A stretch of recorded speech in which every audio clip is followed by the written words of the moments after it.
ધારીના નવી વસાહતના ઉપલી ક્વાર્ટર વિસ્તારમાં વસતા લોકોના ઘરોમાં ગટરના પાણી ઘૂસતા રહેવાસી પરેશાનીનો સામનો કરવો પડે છે।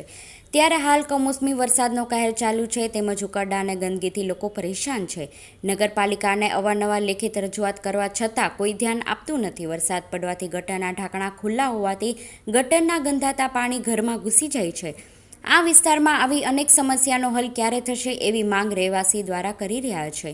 અગાઉ પણ સ્થાનિક લોકો દ્વારા નગરપાલિકાએ જઈને રૂબરૂમાં આ બાબતને લઈને રજૂઆત કરી હતી, પરંતુ આજ દિન સુધી પરિણામ માટે શૂન્ય આવેલ છે।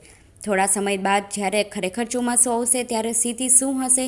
આવી જ પરિસ્થિતિ રહેશે કે સ્થિતિમાં કોઈ બદલાવ આવશે? ધારી નવી વરસાદના ઉપલા ક્વાર્ટરના લોકો ઈચ્છી રહ્યા છે કે ગટરની તેમજ ગંદકીની જે સમસ્યા છે તેમાં કાયમી ઉકેલ આવે તેવું કાર્ય ધારી નગરપાલિકા દ્વારા કરવામાં આવેલ છે। ઓકે, તમારું નામ? મારું નામ અશરફ છે। હું સરસિયા રોડ નવી વસાહત ઉપલા ક્વાર્ટરમાં રહું છું, રહેવાસી છું। બીજી વખત વરસાદ આવ્યો, વરસાદનું પાણી ઠેઠ ઘર સુધી આવી ગયું અંદર।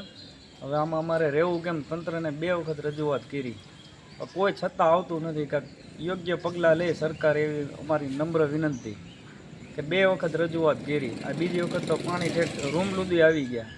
હવે કાઢીને પાણી ગટરના પાણી આવે છે। આગળ ચેમ્બર રહે એમાં કોકરેટ જે આ રોડ બને છે એના કોકરેટ અંદર વહી ગઈ, એ કોઈ સાફ કરતું નથી।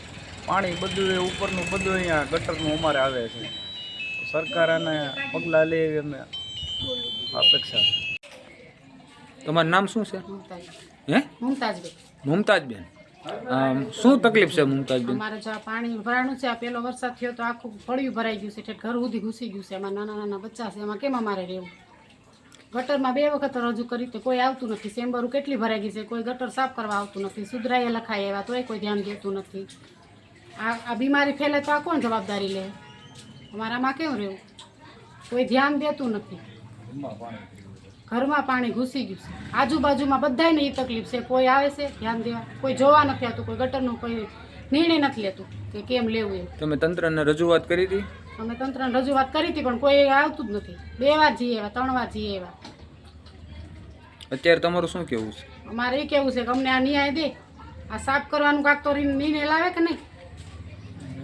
આ કાંઈ પાણી હાલતું નથી, ડોલું ભરીને અમે બહાર કાઢીએ। આમાં નાના બચ્ચા છે, આમાં અમારે કેમ રહેવું? આ રાતનો વરસાદ થયો હોય તો અમે કેમ રહી શકીએ? કોઈ ધ્યાન દે છે? કોઈ ધ્યાન દેતું નથી।